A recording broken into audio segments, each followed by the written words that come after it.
Would you please join me in the Pledge of Allegiance? I pledge allegiance to the flag of the United States of America and to the republic for which it stands, one nation, under God, indivisible, with liberty and justice for all. All right. As part of our annual meeting, we will need the election of a chairperson for the meeting, so we're looking for nominations of someone to run this meeting. I nominate Bob Travis. I second. Why did I know that was going to happen? So there's a nomination for Bob Travis. Are there any other nominations? Hearing none and having a second, all in favor say yes. Yes. Opposed?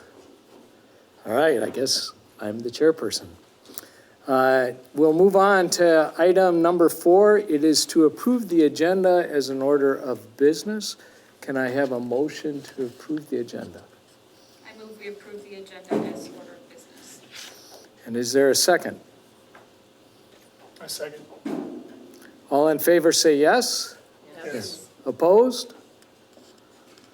Item 5, approve annual meeting minutes of the 2021 annual meeting. Sally Isley. What's that? This is just approving the minutes from Right. last year. Oh, it's her minutes from last. year. So who likes her minutes from last year? Do I have a motion? I make a motion, we approve the minutes from our annual meeting last year. Second. Motion and a second. All in favor say yes. Yes. Opposed? Minutes are approved. That brings us to item number 6, the superintendent report. Mr. Mello. Thank you. Just first off, I would like to thank the community, the parents, the students, and the staff for doing wonderful work to educate our students throughout the year, but especially throughout this year. It's been a long 20 months of some tumultuous times and some unknown circumstances, and yet we've looked at it as a chance to learn and grow ourselves. And so throughout this time, we've experimented with a number of new things in our district, all with the intent of improving the educational and just the learning and growing experience for the kids in the district, and the staff for that matter. We've explored new resources. We have resources in the elementary and middle schools in reading and in social studies and in science that we haven't had in the past. And in some ways, this past year has been an impetus for us to go after some of those things and to make those changes, because in some cases we needed those materials because kids weren't here, or they were at home, and it just worked better for some kids. We've learned to use technology to communicate synchronously while we're teaching a class of students in one room, and we've got a class of students spread out across the district in their homes for whichever reason that they're there. And figuring out that technology and getting work and learning experiences to and from those kids across that platform. Some of those things are able to continue. Some of those things we'll be glad to see gone when they're gone. New schedules. We experimented with new schedules at every level in our district. Sometimes to try to keep students separated before they came into school, sometimes to keep kids cohorted while they were here. And those schedules, some of them, have continued on, and we're going to continue with those things because they prove to be beneficial to the kids learning and growing on a daily basis. And we've learned that there are a lot of feelings and a lot of opinions and a lot of things that we need to overcome and address as individuals, as children in our schools, and as a district. Because the main thing that we want to do is focus on kids learning and growing every day.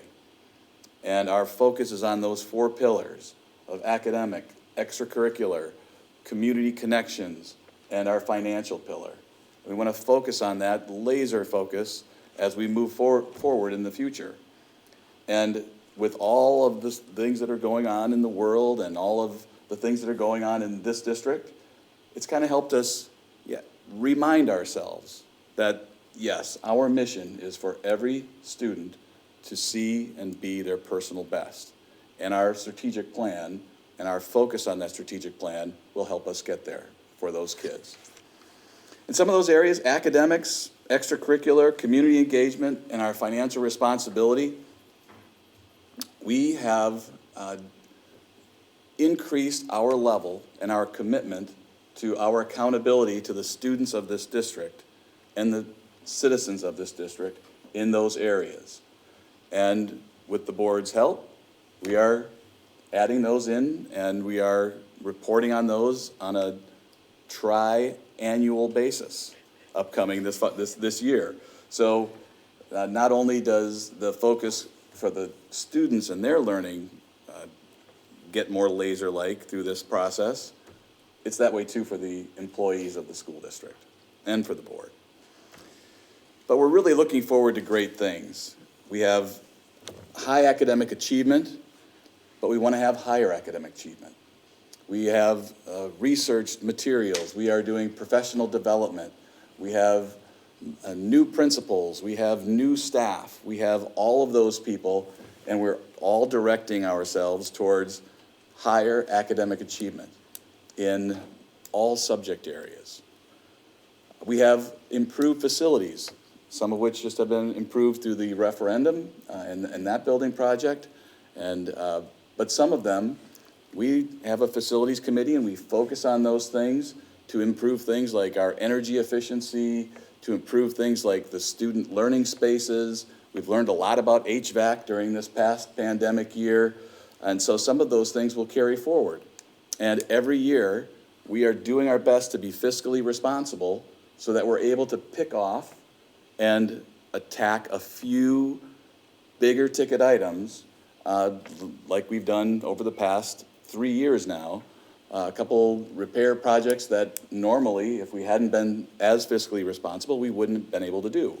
And all of those things are to make the environment that the kids live and work and learn in every day even better. And so we continue to do that, and we're excited for the growth and the future in our academic area and in our financial area and in our facilities area. And finally, all the things the kids do. You'll shortly hear some kids coming across the hallway, and there's going to be a volleyball game going on there. We've got an expansion of activities for kids across the district for them to get involved and be involved in all kinds of different things in the arts, in sports, in clubs. And so that is also a key area of focus that we're very excited about for the future. So all in all, the future is looking bright. We've learned a lot, and it's helped us to focus on some of those areas coming forward. And I'm excited and proud to work here and live here. We've been here for 18 years now, and we felt welcome since we've been here, and extremely happy that we found Plymouth, and Plymouth took us in. So thank you, and I'll turn it over to Bob. Well, thanks, Dan. So this is my first annual meeting, and I sat down here and honestly, I just asked Dan, so what am I going to talk about? What should I talk about? And I hope I'm not overlapping what Dan says, but in some ways, and he laughed, he said, yeah, he's glad he's going first, because honestly, we're going to overlap a lot. But that's probably a good thing, because it shows that we understand where we are today, and it understands where we're headed as a district, as a team, as a community. And really, that's most important. When you reflect on this past year, what did we do? Not only did we see the completion of our building campaign and moving into our facilities and using our facilities for the first time, but we did that during a pandemic, and we learned how to handle a pandemic and how to educate children in very difficult circumstances. And we did that with a transition to new leadership with Dan at the helm. And the thing that stood out all of last year is Dan would always talk about the fact that even though things are difficult, what can we learn from this moment? And how can we apply it not only to the moment, but let's think about how that's going to impact us in the future. And that's significant. And that means we need to listen to one another. We need to hear what the other person is saying before we react. And then what can we learn from that moment that not only helps that moment, but helps us in the future? So that's really, as we move into this next year, that's what I see. That's where we're headed. We've identified academics. We want to learn more about what is it that we're going to measure, not only to say, wow, we're doing a great job, but also say, where do we need more work? Where do we need more time? Where do we need more resources? We talk about sustainability. Aaron brought up sustainability, or made us think about sustainability in a different way. We were talking about the sustainable use of our resources, on how to make our buildings more sustainable, on how to handle our grounds and to remove chemicals and take away the things that are really unnecessary to make our facilities more sustainable. And then Aaron brought up the fact that, well, what about our people?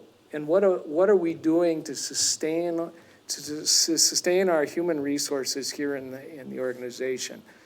And so it's because of that conversation, that talking and listening, that we now broaden the scope of what we seek to achieve in this coming year. And then beyond that, our extracurriculars.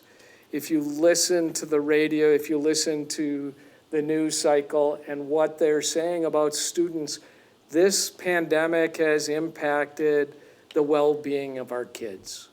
They've had to face a world that most of us didn't have to face in formative years. And so now they have to reconnect. That's going to be a responsibility of all of us to help our kids reconnect and bring back the vibrance that we have in our school system. And extracurriculars, it's a great way to do that. And we've set forth that that's something that we as a district are going to concentrate on to find new ways for kids to engage in our school system, because we know that will make them stronger and help them grow. And then finally, through all of this, we've had our conversations with the community, and there has been a lot of concern about the decision-making and how our school board operates and how it works. And to be honest, it really is another listening point for all of us to listen to what the community is saying. And it's very clear that our form of communication can be improved, that we need to seek and find ways to have more dialogue with the community to assure them that we are in fact listening, because we are, and that we're taking that information and then trying to build and make the best decisions that we possibly can make. So I agree with Dan wholeheartedly. We built a great foundation over the past year, and I think where we're headed in this next year is going to be very exciting. And that ends my president's report. So from there, we go to the budget hearing and summary, and we'll hand it over to Amy. This is going to be really exciting. All right, Amy, I can't wait. Hi, everyone. I'm Amy Williams, the business manager for Plymouth School District. Tonight, I'm going to review 2021-22 budget and present the suggested tax levy. So everyone has a printout of all of these slides. With page numbers, I think. There are page numbers, yes. Thank you. And just a quick budget overview. School district budgets are divided into two categories: simple revenues and expenses. So the first category that we're going to talk about is revenues. The revenue, in 1993, the Wisconsin legislature instituted a limit or control on the revenue that a school district is entitled to receive each year. That control applies to the revenue received from two different sources, which is general state aid and local levies, which is our tax levy. All Wisconsin school districts must operate within their given revenue limit, which is formulated by the state. The revenue limit is calculated using the average student count over the last 3 years, multiplied by the per student revenue limit set by the state budget. We currently have a declining 3-year rolling average on our student count. So you can see the two are listed here. The student count on the left is the actual, like, what is considered third Friday counts that we take in September and January. And they're listed there for 1920, 2021, and 21-22. And then on the right is the average student count, so that's like a 3-year rolling average. So you can see in 1920 it was 2215, in 2021 it was 2167, and for 21-22 it's 2131. So it's declining, but it's declining. We declined less from last year to this year than we did from 1920 to 2021. So that is good. That's good. That helps in our revenue limit. The revenue limit this year is based on $10,000 per student, and that's a $0 increase from last year. So to calculate our revenue limit for 21-22, we take the 2,131, which is the average of our students. We multiply it by $10,000, which is the revenue limit per student. And then we have a couple exemptions that fluctuate every single year. They are fed into the spreadsheet by DPI. One of them that we have this year is the hold harmless exemption. It's a 1-year exemption to match our base revenue from last year. That's in there because of our declining enrollment.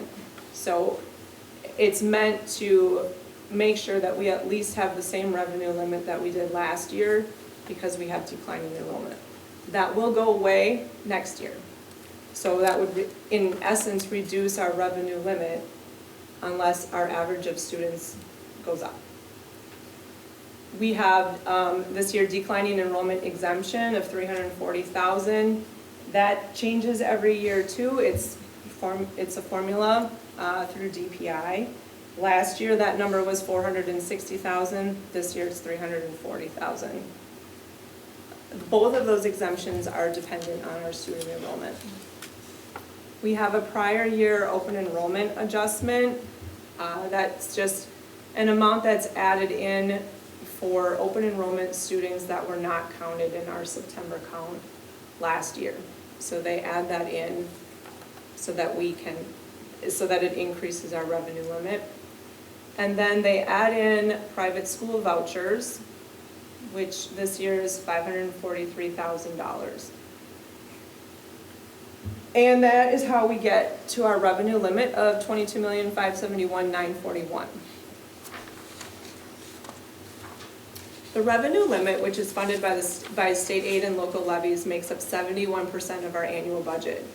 Above that, we have other sources of revenue, such as state and federal grants, categorical aid, which is special education aid, library aid, computer aid, and then other areas that we have more control over, like fees, admissions, rentals of our facilities, E-rate, focus on energy. Those are all just some different areas of sources of revenue that we have and potentially don't have every school year.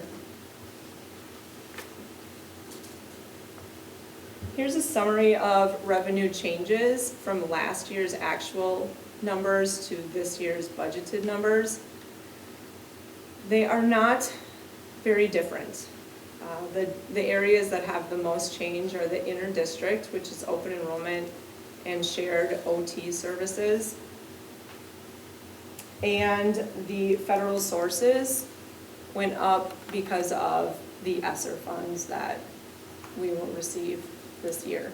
Otherwise, everything has stayed pretty much static. There's a note on the bottom, the interfund transfer to special education is not included in this above number because it's also listed as an expense. You might remember in some of our conversations that we have to earmark it as a revenue and then earmark it as an expense, but it's the money that we use from Fund 10 to fund special education programs above and beyond what we receive in grants. The next four slides show how our property taxes and equalized, well, our property taxes have gone down over the last 9 years. The first slide is 2012-13. Our property tax is 43%. In 16-17, it dropped down to 38%. Last year, it was 34%. And this year, it is 34%. So if you look at the different areas in the pie charts, you'll see that the state and federal percentages have increased.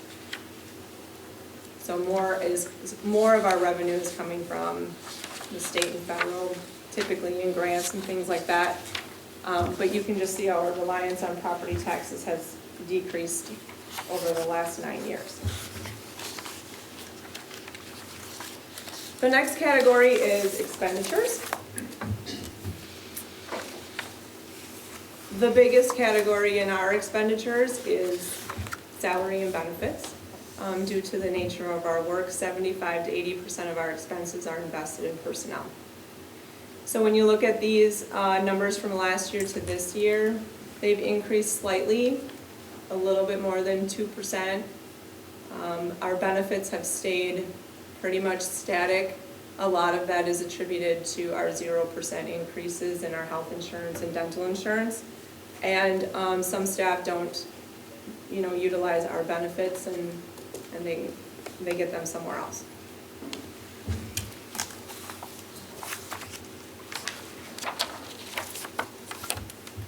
Our personnel and benefit changes, our salary and wage increases include the staff advancing in the wage ranges established by their framework and the support staff handbook. This year, each building retained their building sub that we added last year to help with teacher absences and COVID absences, and thought that it was a very well-received change that we made, so we retained that this year. And so each school has a permanent building sub-teacher to help with absences again this year. Our WRS rates are going to decrease in January of 2022, 0.25%. They're going to go from 6.75 down to 6.5. And our medical and dental insurance policies have a 0% rate change with no plan changes. The next slide just goes over other expense budget changes. Services has gone up. A lot of that is due to our private school vouchers and an increase in some of our contracted services. Due to other schools has gone down, that is open enrollment out. That includes some other numbers, but open enrollment is the big number in there. So it's gone down, which is excellent. Our supplies, pretty much static. Capital equipment went up. We budgeted additional funds for capital projects and technology this year. Insurance has pretty much stayed static. Other, pretty much the same. So you can see that there's a slight increase, but nothing dramatic. And then down here, the note about the interfund transfer to special education is not included above. And that's the same number as what you saw on the revenue sheet. So now the next four slides show that expenses have remained relatively the same over the last 9 years, which pretty much fits what we said about personnel and people. Salaries and benefits continue to make up about 75 to 85% of our budget. And that has pretty much remained the same since 2012.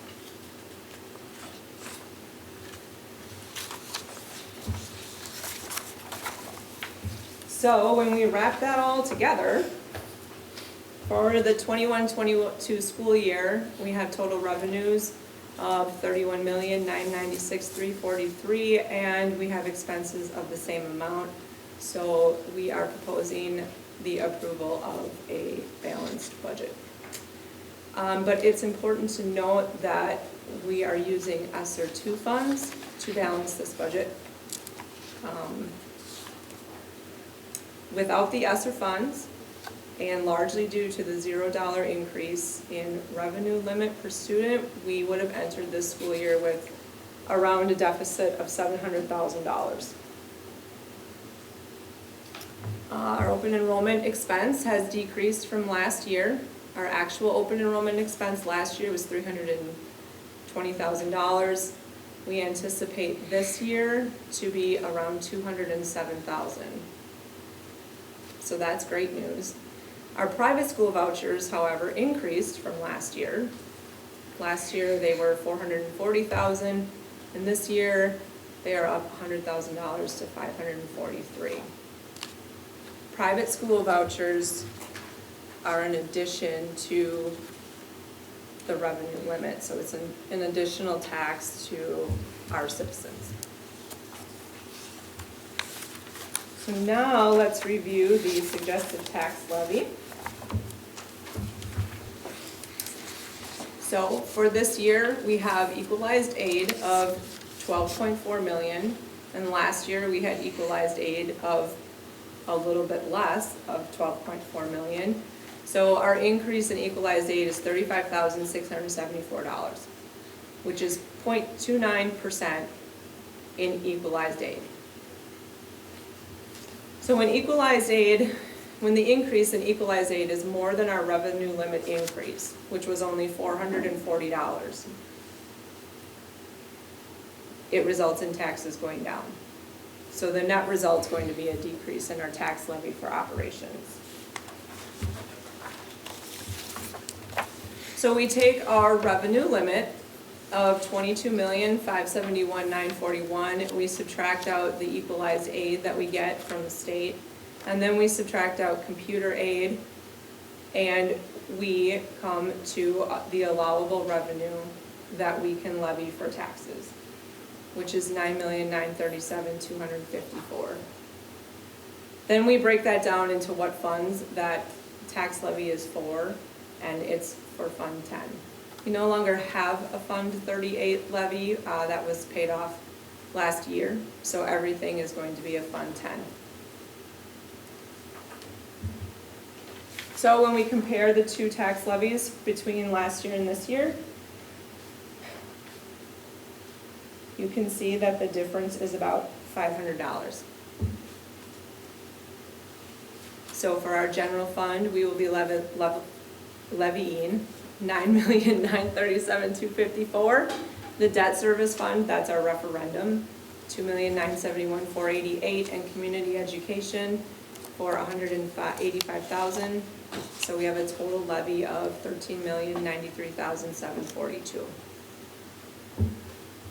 So now I just want to draw your attention to, you received two different forms, budget adoption forms. They look like this.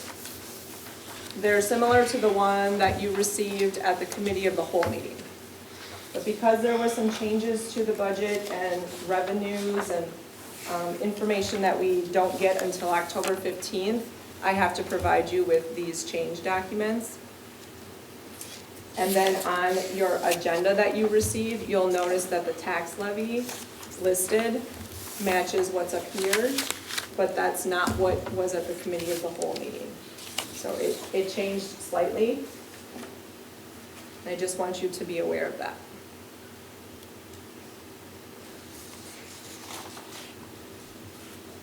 So when we compare our tax levy from last year to this year, our tax levy is going up $495, which is a 0.00004% increase.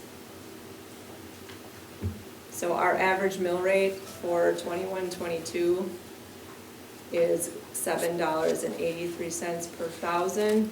Last year it was $8.31 per thousand. We can attribute a lot of that to the increase in property values in the district. So our mill rate is actually declining by 48 cents per thousand this year.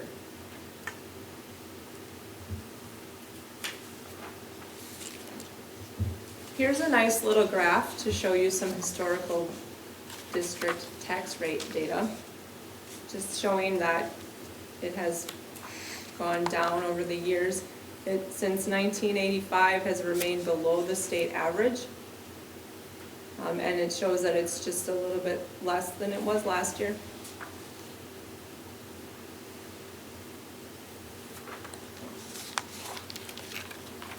So just to go over some additional budget items.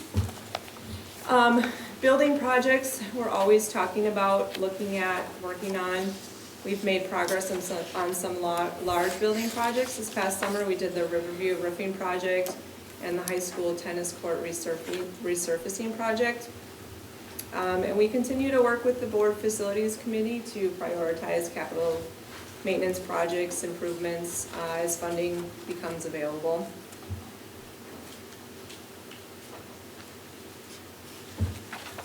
Our food service program is self-sustaining and must generate enough revenue to cover expenses each year and strive to build up a fund balance.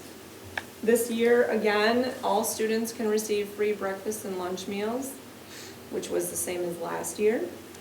Due to the temporary increase in the meal reimbursement rate through the USDA, so the free meals that we offer have a higher reimbursement rate than if they weren't free. Food service added $32,192 to their fund balance at the end of the 2021 school year, so they have a current fund balance of $57,033. However, we did budget a loss to the food service program this year just because of the uncertainty of the pandemic. I believe it was around $50,000, which their fund balance would cover, but we really don't anticipate that happening. It was just a conservative way to budget for them because it is so uncertain what's going to happen. Community education ended the 2021 school year with adding $162,831 to their fund balance. That they worked diligently to apply for grants last year and received a lot of funds for all the work that they did. So their fund balance is currently at $348,424. All the grant funds that they did receive last school year, they have to expense by the end of this school year. So Kathy is working with maintenance and the custodians and stuff and just kind of deciding what they can all do for the community education program. They've been slowly reopening their program offerings during the pandemic. I think they're almost back to normal if they're not already.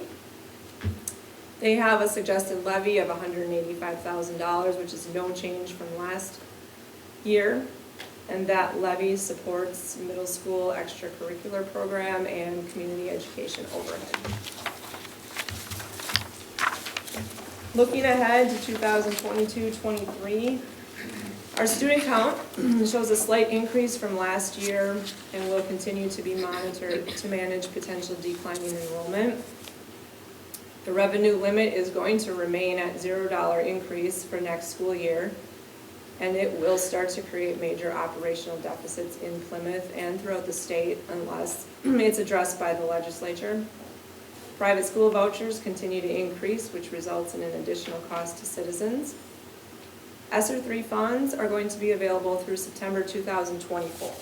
So they will be used to help offset the anticipated fiscal cliff by this $0 increase in revenue limit. We're going to continue to use those funds to meet the needs of our students and hopefully balance out any budget deficits that we have due to doing that. Our teacher employment framework and support step handbook provide predictable salary and wage increases that we can budget for. Our health and dental insurance programs are always reviewed in depth and changes implemented as necessary. And finally, most importantly, we'll continue to operate as a fiscally responsible district, always finding innovative ways to provide services for our students and use the most cost-effective manner or ways. Does anybody have any questions about all of that? Just what, the ESSER 3, that's federal money? Yeah. ESSER 3 is not currently in this budget, only ESSER 2. We will look to use ESSER 3 in 22 to 24. And then after that, we hit the fiscal Yeah, unless something happens with, at the state level. with the per state, yeah, per student. Amy? Another question about the ESSER fund, is that a lump sum that was given to the district when it was brought down, or is that, could it change every year in terms of what happens? No, it's not even given to us, we actually have to expense it and then submit claims for it. Like there's an amount that we're told that we have available, whether we use it all or not is, that's all budgeting for it. But we know how much we're going to get for ESSER 2, which was listed in here.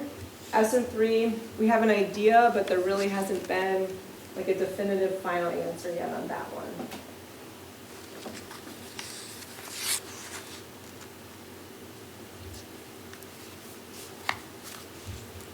Are there other questions? Go ahead. Just one question about the voucher money, 530 plus thousand. How is that amount determined? What determines that amount? Is that a state figure or? Yeah, that comes from the state, but it's basically, students that are our residents going to private schools. Do you have an idea how many students that is? I don't. It does not list that. I mean, we could probably figure it out, but in the spreadsheet that we receive, it just plops in a dollar amount, doesn't tell us the number of students.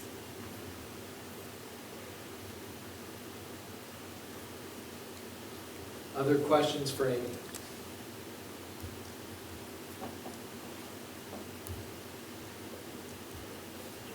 Hearing no other questions, we move to item 9 then, which is to approve the tax levies as recommended. Fund 10, general fund of $9,937,254. Fund 80, community service of $185,000. Fund 30, debt service of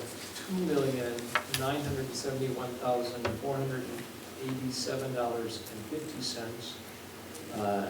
Nothing on Fund 38, so a total tax levy of $13,093,741.50. We'll need a motion. In a second. Make a motion to approve the tax levies as recommended. Is there a second? Second. Is there any more discussion? Hearing none, all in favor say yes. Yes. Yes. Opposed? Our levy is approved.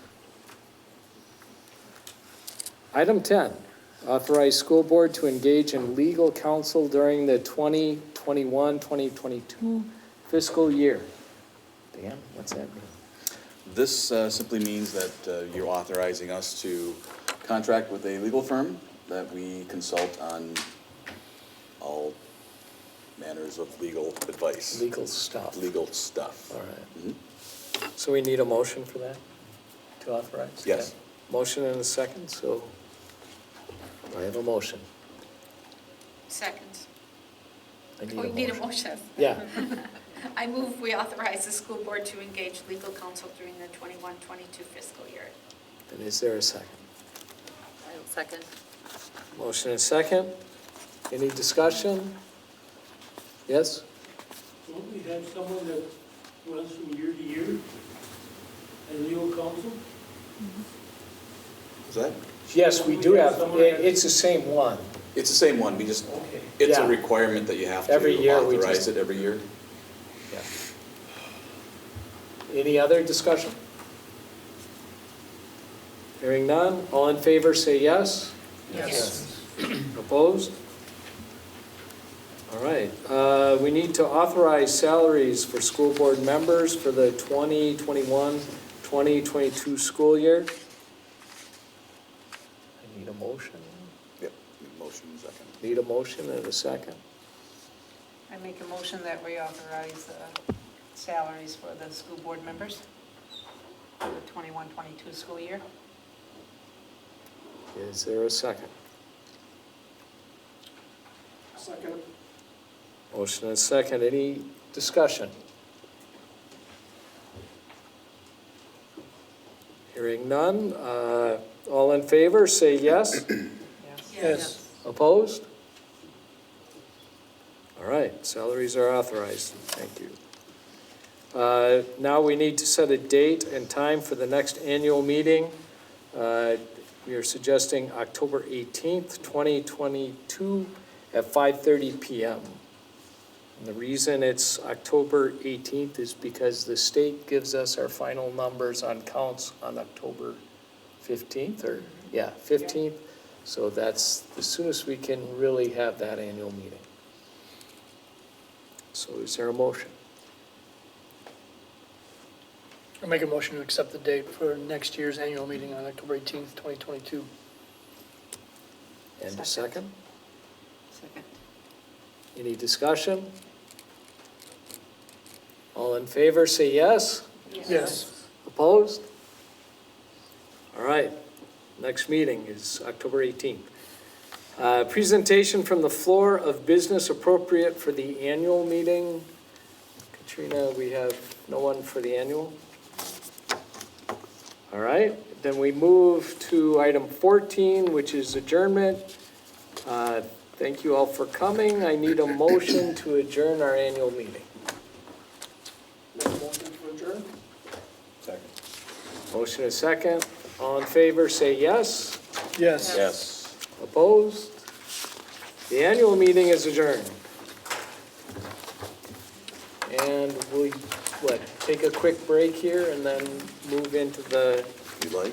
regular meeting? Or we can just You jump guys right want in. to jump right in, or anyone need a You got break? a minute to set up? Oh, we have to set up, so, No. so, 5-minute break here?